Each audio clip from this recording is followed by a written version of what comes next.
All right, Ruthless fans. I did watch this week's episode, Wicked Acts, and episode 12 of season 1. So, technically speaking, this was the mid-season finale. Now, hear me out.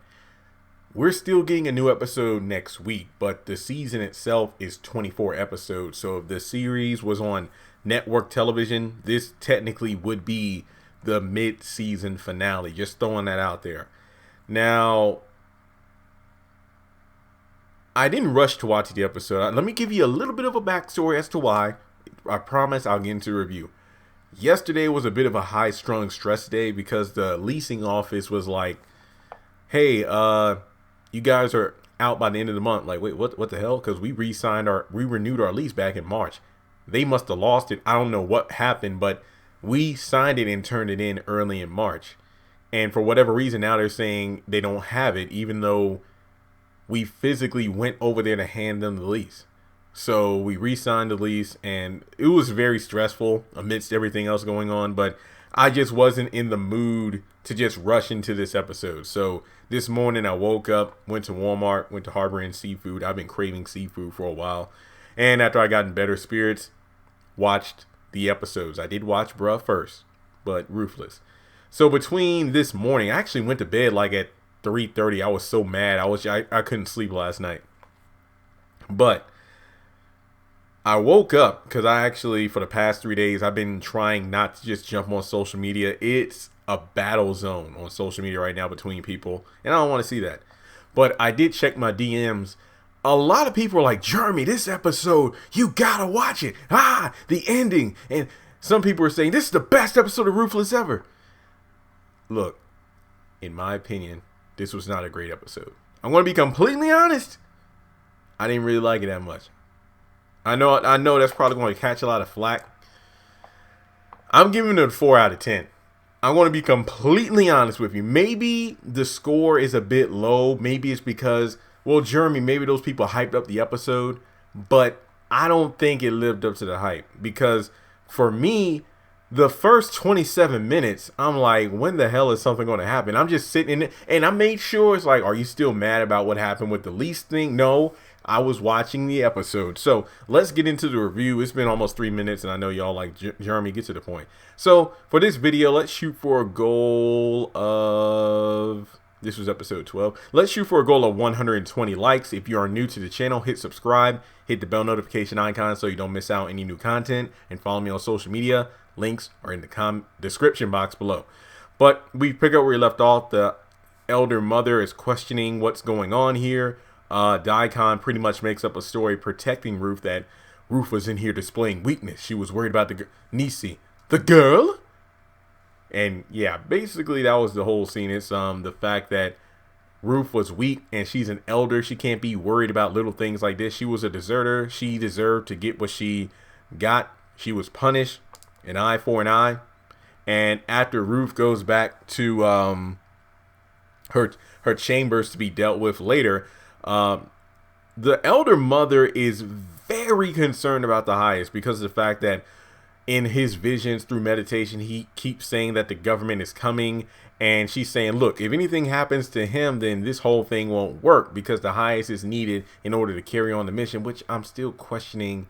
Like, you would think in organizations like this, there would be like hierarchies, like, you know, if something happened to the highest, someone else would take his place in order to carry on the ways of Rakumas. But so basically, because he's so high strung, he's like, she's like, the Daikon must go protect him at all costs. And he's sad and he's broken. So Daikon goes to check on the highest, and he says the government is coming. He's super paranoid. Hunter, and you know, Hunter on the Oval, he's really reminded me of the highest on Ruthless because both of them are very paranoid and thinking that somebody's coming for them. You know, with Hunter, it's the, you know, the whole Denise murder and the fact that it's covered up and it's like Victoria's parents are coming for me. And in this case, you have the highest thinking that the government's coming to, you know, destroy them. So he snaps at Daikon because I believe he was going to give him a dose of, you know, whatever it takes to even himself out. And he's like, it's too much. If you take this much, you're going to die. And the highest keeps, you know, going off on him. And then he eventually reassures him that everything's going to be okay. They'll go lay down together until he can go to sleep. Then we switch over to Ruth and the elder mother, and she asked if she had sex with Daikon. To be completely honest, remember when Daikon made Andrew pull down his pants and he was like, I can smell when a man's been with a woman. You didn't do anything with Tally. I'm going to be completely honest here. I thought the elder mother was going to do something similar to Ruth. So long story short, hey, Daikon must remain pure for the highest. And we also have Ruth being, again, chastised for being weak, and you can't show weakness to those who offend us, and that's it. And see, again, I don't want to hate on the episode, guys, because I think, because I was talking with Chandler about the episode, it's the fact that the show's been consistently good when there are some episodes that are like either slower paced or not as good, they stand out like a sore thumb. So just because this one episode wasn't that great in my eyes, and I think it was a previous episode too, the one where Brian and the sheriff are actually at the compound, I feel like that episode was kind of lower tier.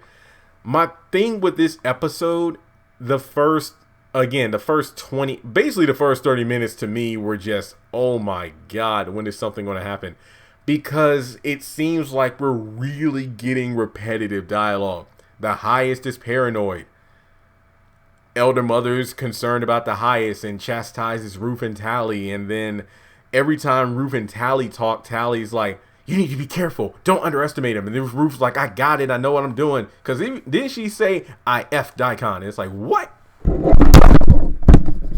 Sorry. That was the Rakumas because a gnat flew in front of my mic and I was trying to swat it and hit my mic instead. I see what's going on here. Y'all are listening to this video, aren't you? Huh? Yeah, but if you are, well, hello there. But in any case, yeah, so Tally and Ruth are, talking about what's been going down. Tally wants to see her child, which is eerie foreshadowing for what happens later in the episode. So, let's see here. Ruth will just check with Andrew to see, again, if he's an ally, which, again, she says in every episode. But we go over to Melinda and Poke, and Poke must be the appropriate name because of the fact that he said, I'm sorry it was over so quickly. Yeah, that's too easy to joke on, so I'll just continue on. Basically, he talks about how the fact that, I don't know if I'll be sheriff. We got some new guy from DC who's in, and, Melinda, she's good at what she does. I'm not talking about the sex, because honestly, we didn't see it. Wait, that didn't sound right. Basically, Melinda is asking the right questions. Basically, she's stroking Poke's, get your mind out of the gutter, ego. And then the fact that, oh, you'll be sheriff. And it's like, oh, wait, what do you know about the cult? It's like, because she even, I like this character. She's sly. This was one of my favorite parts of the episode. She pretty much says, just so you know, I'm actually coming here to join the Rakadushis. And Poke lets it slip that, I need to stop. Basically lets it slip that there is a file on the Rakadushis at the police station. And the fact that they actually have someone inside. Wait, what? You literally told this chick that you got somebody on the inside that's getting this intel. So that's something that might come up later, which sadly enough, it doesn't in this episode. And I'm not counting Andrew. So from there, Pope gets a call from Irene saying that the sheriff wants him to come back into the office so he can see him, which begs the question of, wait a minute, wasn't the sheriff supposed to be off today due to dialysis? So what does the sheriff want to see Pope for? And we don't even see the sheriff in the episode. So Poke's like, hey, I got to go. I'm working a late shift. And Melinda will stay there for, I don't know, a little bit of time.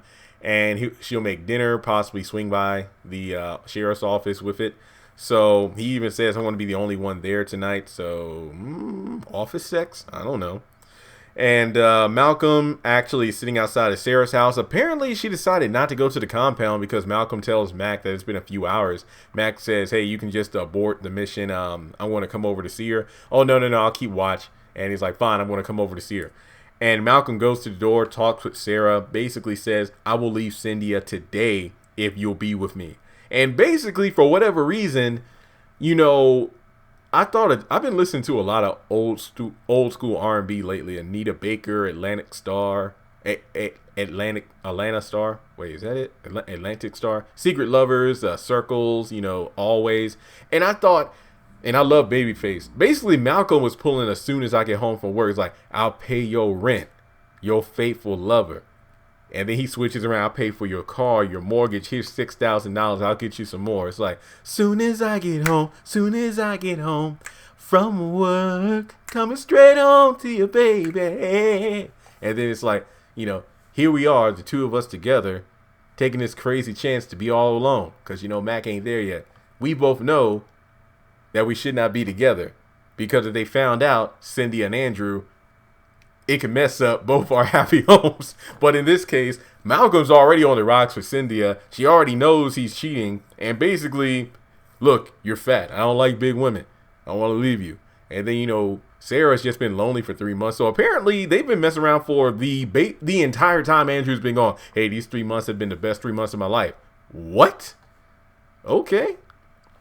That's the one thing about cheating I've never understood. Is it the thrill, people who have cheated? Don't worry, you can tell me or not tell me in the comments. Like, is it the thrill? But when one person gets feelings and it's like, hey, let's throw away our lives, me together, then it's like, no, the excitement's gone. I liked it better when we were just messing around, not fully committed to each other. So I don't know what's going to happen.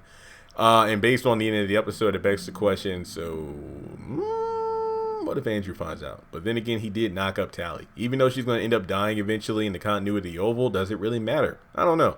So we go back to Ruth, and she's like, what did she say? She was doing something in the pig's bin or something like that, and basically was staging so a man would have to come help her. This, for me, seemed to be the longest part of the episode. I think at this point, I was just like, when is something going to happen? Because, again, people hyped up the episode. She knows about the fact that Andrew switched around the shoe prints. She knows the fact that he and Tally love each other. Hey, you need to get 5 minutes with Tally to talk. This is just the same old he said, she said. Look, you need an ally. Be my ally. We're on the same team. Andrew's like, you need to get back in line. That's what you need to do, Ruth. And it's like, you're an elder now. So, no. I mean, there's literally nothing to say about this scene. I was so mad. But then shit gets real. Melinda calls the elder mother, talks about how, hey, I'm at this guy's house. He's an idiot. I was able to infiltrate and be trusted within minutes or the seconds that he was able to get it up. But in any case, there's a file about the cult at the police station. He's like, hey, I'm not coming back tonight. Oh, that's fine, my dear. Do things well for you in the highest. Will be happy. Really? So one thing, the fact that Poke mentioned there's a person on the inside, wouldn't Melinda want to tell the elder mother about that? The fact that somebody on the inside may be working for the police station, hence why they have a file to begin with. I was surprised it didn't come up. Cynthia calls Brian. This is a brief scene. Says she's staying at the house because Lynn just left, and she'll stay here in case she comes back. Obviously Brian's on the case, so he can't just up and come home right now. I mean, hell, he might run into Lynn, come to the compound.